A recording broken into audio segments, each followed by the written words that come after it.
Di sebuah desa terpencil yang dikelilingi bukit dan tebing, bencana alam sering datang tiba-tiba. Banjir bandang, tanah longsor, dan gempa kecil sudah menjadi bagian dari kehidupan sehari-hari. Desa itu hampir tak punya akses keluar yang aman saat bencana datang. Setiap tahun, para warga dihantui ketakutan, terutama di musim hujan saat tanah tebing mulai bergemuruh dan air sungai meluap. Merasa bertanggung jawab atas keselamatan warganya, Pak Wirya, kepala desa yang dikenal bijaksana, mengusulkan sebuah rencana besar pembangunan terowongan bawah tanah sebagai jalur evakuasi. Dengan terowongan ini, penduduk bisa melarikan diri menuju desa tetangga yang lebih aman jika bencana datang tiba-tiba. Meski ide ini ambisius, banyak warga yang mendukungnya. Bagi mereka, ini adalah harapan baru untuk bertahan hidup. Namun, tidak semua orang setuju. Seorang dukun desa, Pak Seno, memperingatkan Pak Wirya tentang wilayah yang akan digali untuk terowongan.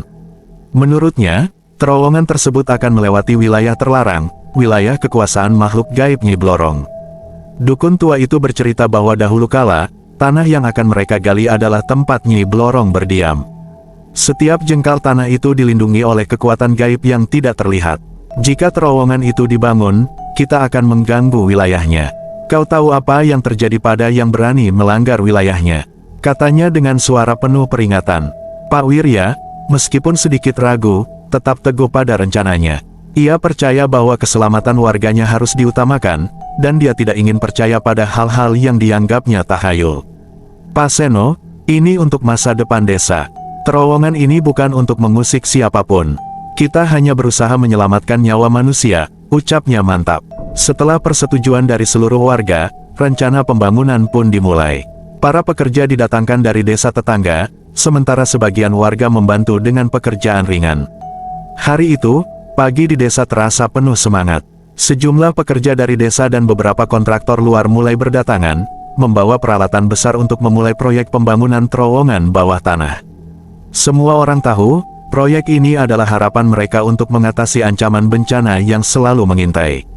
Warga bergotong royong membantu para pekerja, bahkan anak-anak dan orang tua datang menyaksikan awal pekerjaan dengan penuh rasa ingin tahu.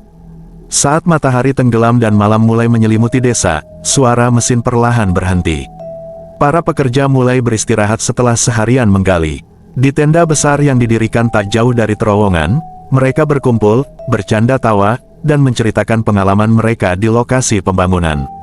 Namun, tak lama setelah obrolan ringan dimulai, suasana berubah ketika seorang pekerja bernama Budi melihat bayangan melintas cepat di dekat mulut terowongan. Apa itu? Gumam Budi, matanya menatap tajam ke arah bayangan tadi. Para pekerja lain ikut memperhatikan, tapi mereka tidak melihat apa-apa. Beberapa menganggap itu hanya hembusan angin atau hewan malam, dan mereka tertawa kecil, menenangkan Budi yang tampak sedikit ketakutan. Namun, malam itu tak berhenti begitu saja.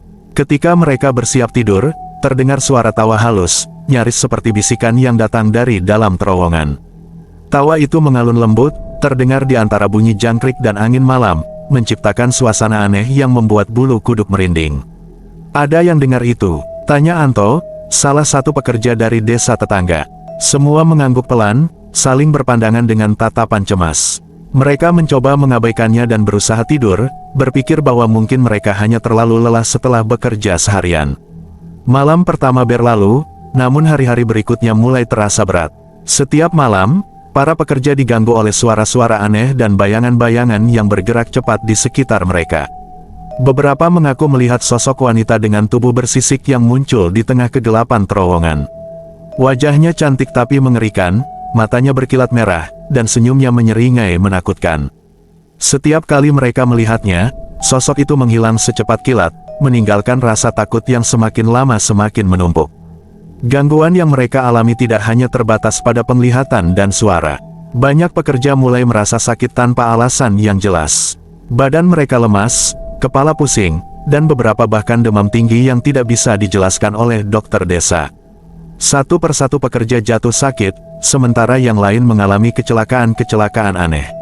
Ada yang tiba-tiba terjatuh ke dalam lubang galian, ada yang tertimpa batu besar yang sebelumnya sudah diperiksa aman, dan bahkan ada yang tergelincir tanpa sebab di tanah yang kering. Kecelakaan paling mengerikan terjadi pada seorang pekerja bernama Rudi. Malam itu, Rudy bertugas menjaga alat berat yang diletakkan di dekat terowongan. Tiba-tiba, ia melihat bayangan wanita bersisik itu berdiri di ujung terowongan. Meski takut, ia merasa tertarik, seolah ada sesuatu yang memanggilnya. Tanpa sadar, ia berjalan mendekat, matanya tertuju pada sosok itu yang berdiri diam dalam kegelapan. Ketika ia mendekati sosok tersebut, wanita itu tersenyum, menampakkan gigi-gigi tajam seperti ular. Rudy merasakan hawa dingin menyelimuti tubuhnya, membuatnya hampir tak bisa bergerak. Seketika itu pula, sesuatu yang tidak terlihat menghantam tubuhnya. Rudy jatuh dan berteriak kesakitan, namun suara teriakannya tertelan oleh gelap malam. Pagi harinya, rekan-rekan kerjanya menemukannya tergeletak tak sadarkan diri di depan mulut terowongan dengan wajah ketakutan. Kepala desa dan warga yang mendengar kejadian-kejadian ini mulai cemas. Beberapa warga mendesak agar proyek dihentikan sementara, tapi Pak Wirya tetap memaksa untuk melanjutkan pembangunan. Ini hanya kebetulan, mungkin mereka terlalu lelah, ujarnya, meski ia sendiri merasa ada sesuatu yang aneh. Gangguan yang dialami para pekerja terus meningkat setiap malam. Sosok wanita bersisik itu semakin sering menampakkan diri. Para pekerja mulai ketakutan, bahkan beberapa dari mereka memilih berhenti dan meninggalkan proyek meski gaji tinggi yang dijanjikan. Suatu malam, seorang pekerja bernama Amir tak sengaja menemukan sehelai sisik kemasan di dalam terowongan. Sisik itu berkilau, besar, dan terasa dingin saat disentuh. Amir segera menunjukkan sisik itu kepada teman-temannya. Ini mungkin milik sosok yang selalu kita lihat. Bisiknya, suaranya bergetar ketakutan. Mereka mulai percaya bahwa benar-benar ada makhluk gaib yang marah dengan kehadiran mereka di sana. Mereka menyadari bahwa lokasi terowongan itu memang berada di wilayah yang pernah disebut sebagai tempat terlarang oleh Pak Seno, dukun desa. Namun, proyek sudah terlanjur berjalan, dan banyak uang sudah dikeluarkan. Dengan ketakutan yang semakin dalam, para pekerja tetap melanjutkan proyek di bawah tekanan Pak Wirya, meski setiap malam mereka tidak tahu apakah akan bertahan atau menjadi korban berikutnya. Di sebuah sudut desa, malam itu Pak Seno, dukun desa yang bijaksana dan dikenal mampu berkomunikasi dengan alam gaib, memanggil Pak Wirya, kepala desa, ke rumahnya. Wajahnya serius, sorot matanya tajam, seolah melihat sesuatu yang tak kasat mata. Ia menyiapkan sesaji kecil di depan rumahnya, bunga kenanga, kelapa muda, dan dupa yang mengepulkan asap harum ke udara malam. Pak Wirya, suara Pak Seno rendah namun tegas, saya perlu bicara soal terowongan itu. Pak Wirya yang awalnya menunggu dengan tenang mulai menunjukkan rasa penasaran. Ada apa, Pak Seno? Bukankah proyek ini untuk keselamatan desa? Kenapa Bapak tampak begitu cemas? Pak Seno mendekat, lalu berbicara dengan suara pelan namun penuh makna. Saya sudah lama mendengar dari leluhur kita bahwa wilayah tempat terowongan itu digali adalah tanah terlarang, wilayah kekuasaan Nyai Blorong. Mendengar nama itu, wajah Pak Wirya mengernyit. Nyai Blorong, bukankah itu hanya legenda, Pak Seno? Cerita-cerita yang dibuat untuk menakuti anak-anak. Ini bukan sekadar legenda, Pak Wirya. Nyai Blorong adalah penjaga wilayah itu, makhluk gaib yang berkuasa atas alam bawah tanah di sini. Kalau kita menggali dan memasuki wilayahnya tanpa izin, maka kita telah melanggar batas, dan itu bisa mendatangkan kutukan, kata Pak Seno serius, matanya menyiratkan kekhawatiran yang dalam. Pak Wirya, yang dikenal sebagai kepala desa yang keras kepala dan tidak mudah percaya pada hal-hal mistis, menghela napas panjang. Pak Seno, ini abad modern. Kita harus berpikir realistis. Saya menghargai kepercayaan Bapak, tapi proyek ini penting untuk keselamatan desa. Tidak ada waktu untuk percaya pada hal-hal gaib. Pak Seno menggelengkan kepala. Saya tahu ini terdengar seperti takhayul bagi Pak Wirya. Tapi saya mohon, dengarkan saya. Gangguan yang dialami para pekerja bukanlah kebetulan. Bayangan, suara tawa, sosok wanita yang mereka lihat itu semua adalah tanda peringatan. Apa maksud Bapak? Tanya Pak Wirya, mulai merasa tidak nyaman. Itu adalah cara Nyai Blorong menunjukkan ketidaksenangannya. Semakin kita menggali, semakin marah ia. Jika diteruskan, saya takut dia akan menuntut balas. Sudah ada tanda-tanda, Pak Wirya, para pekerja jatuh sakit tanpa sebab. Kecelakaan yang terjadi tanpa penjelasan logis. Ini bukan hal yang bisa dianggap sepele. Pak Wirya diam sejenak, tapi segera menggeleng. Saya menghargai kekhawatiran Bapak, tapi desa ini membutuhkan terowongan itu. Kita harus siap menghadapi bencana kapan saja. Saya tidak akan menghentikan proyek hanya karena isu tahayul yang tidak bisa dibuktikan. Gangguan yang terjadi hanyalah kebetulan atau halusinasi pekerja yang terlalu lelah. Pak Seno tampak kecewa. Kalau begitu, setidaknya izinkan saya melakukan upacara permohonan maaf, agar kita bisa menenangkan Nyi Blorong dan menghindari hal-hal buruk. Pak Wirya tertawa kecil, meremehkan permohonan itu. Upacara permohonan maaf. Apa Bapak pikir kita bisa mengatasi masalah ini hanya dengan sesaji dan doa? Saya rasa itu tidak perlu. Saya akan berbicara pada para pekerja, meminta mereka untuk mengabaikan gangguan yang tak masuk akal itu. Pak Seno mendesah, merasakan keputusasaan menyelinap di hatinya. Ia tahu kepala desa itu keras kepala dan sulit dibujuk, tetapi sebagai dukun desa, ia merasa bertanggung jawab untuk memperingatkan. Pak Wirya, jangan main-main dengan hal yang tidak terlihat. Di dunia ini, bukan hanya manusia yang berkuasa. Ada kekuatan lain yang tak kasat mata. Jika Pak Wirya melanjutkan proyek ini tanpa menghormati mereka, desa ini bisa terkena kutukan yang tak terbayangkan. Pak Wirya menatap Pak Seno dengan tatapan keras. Saya tidak percaya pada kutukan, Pak Seno. Dan saya tidak akan membiarkan desa ini terancam hanya karena rasa takut yang tidak berdasar. Pembangunan tetap berlanjut, dan para pekerja akan menyelesaikan terowongan ini. Itu sudah final. Pak Seno menatap kepala desa dengan rasa kecewa yang mendalam. Ia tahu, sudah tidak ada yang bisa ia katakan untuk mengubah pikiran Pak Wirya. Baiklah, Pak Wirya, ucapnya lirih, tapi jangan salahkan saya jika sesuatu yang buruk terjadi. Saya sudah memperingatkan. Pak Wirya hanya mengangguk dingin. Terima kasih, Pak Seno.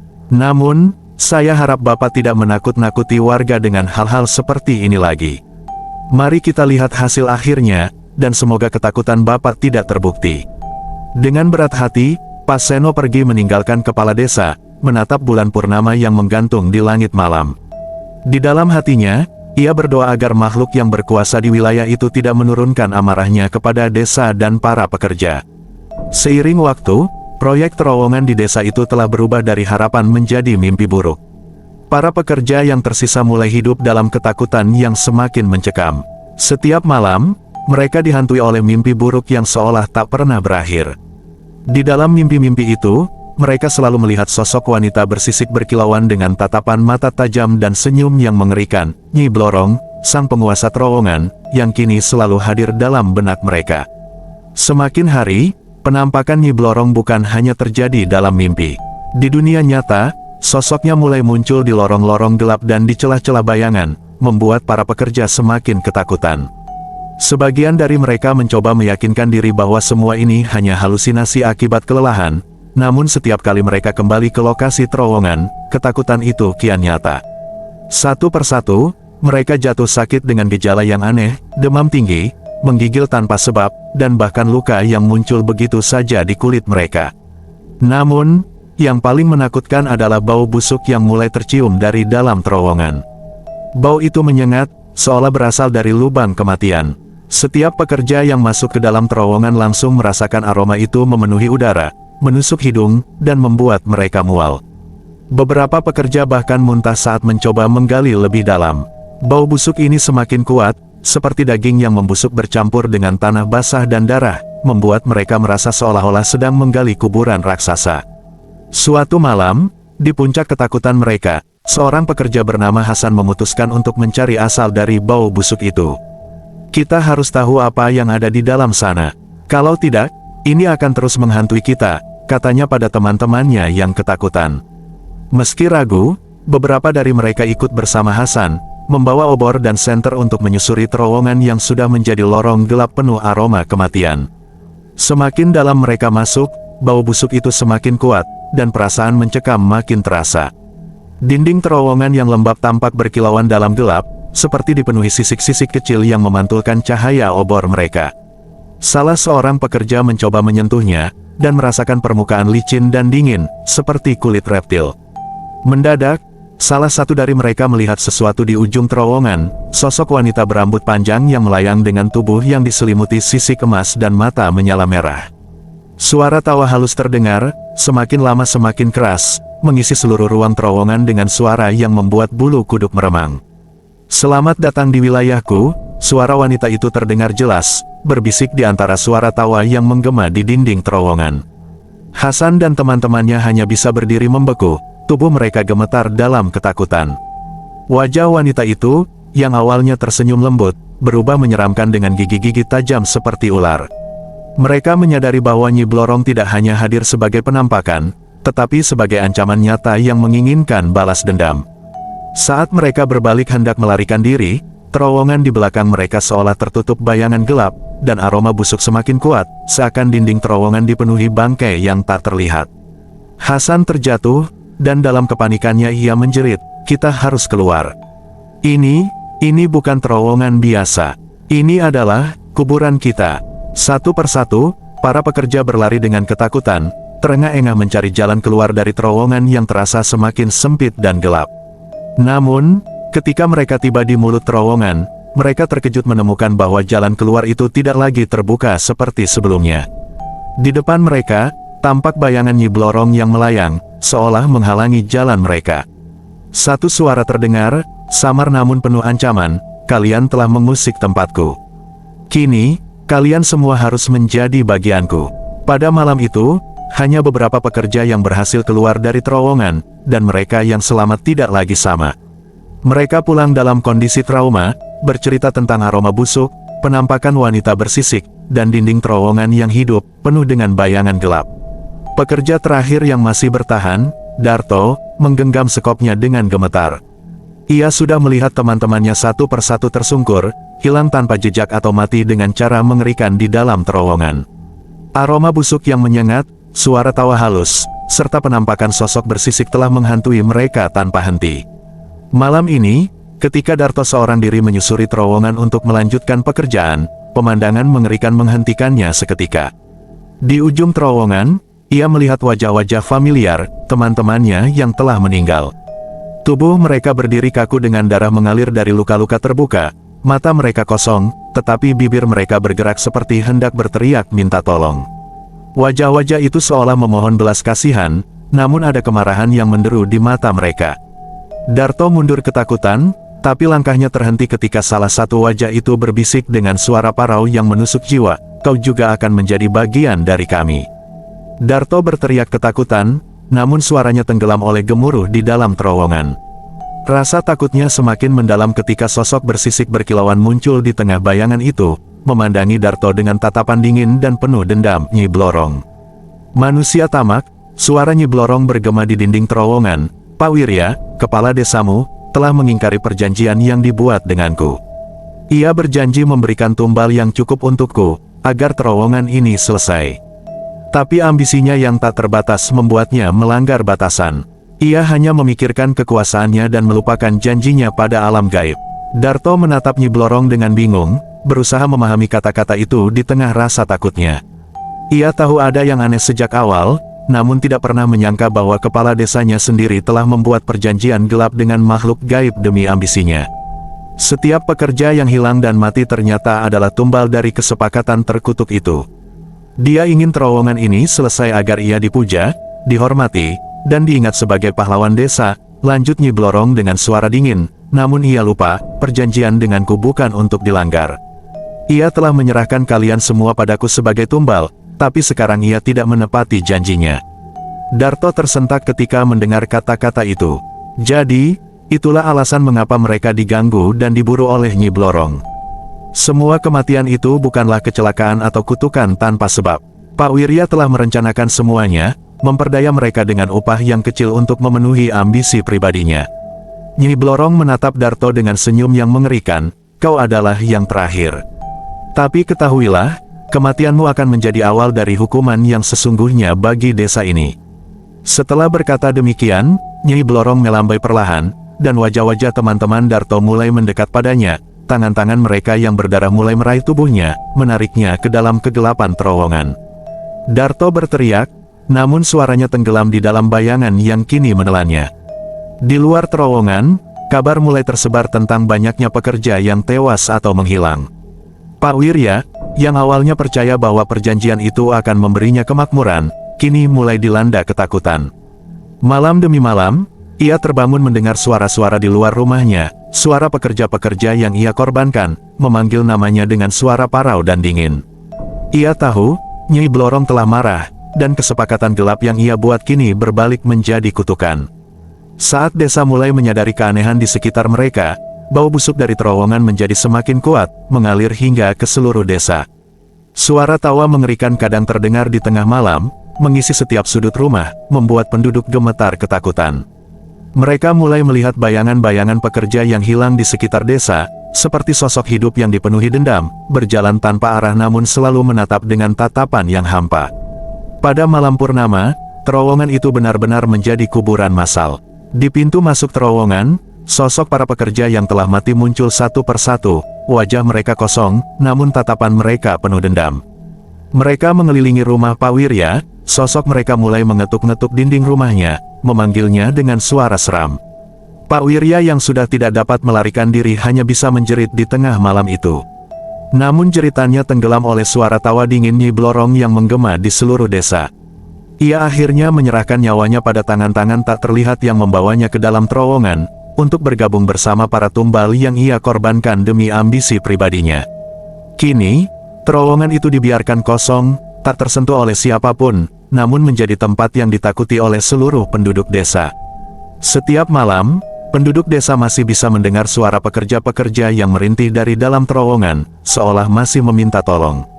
Mereka semua tahu, terowongan itu kini bukan lagi jalur penyelamatan, melainkan kuburan massal yang menjadi pengingat abadi tentang kutukan dari keserakahan manusia yang telah melanggar batas-batas dunia gaib.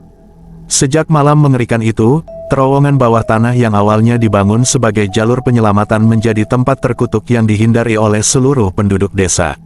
Lorong yang dulu dilihat sebagai harapan bagi keselamatan desa kini berubah menjadi sarang kutukan yang mengerikan. Setiap orang yang nekat mendekatinya akan merasakan hawa dingin yang menusuk, meski di siang hari sekalipun. Aroma busuk yang berasal dari dalam lorong itu begitu kuat, seakan udara di dalamnya dipenuhi dengan bau darah dan kematian yang menyesakkan. Desa yang tadinya damai dan tenteram, kini dikenal sebagai desa terowongan kutukan. Warga desa mulai mendengar desas-desus tentang roh-roh pekerja yang mati di dalam terowongan itu, yang bergentayangan dengan wajah hancur dan darah mengalir dari tubuh mereka. Beberapa warga yang pernah mencoba masuk, bahkan hanya sekadar melihat, mengaku melihat wajah-wajah mengerikan dengan tatapan penuh dendam dan amarah yang seakan menuntut balas.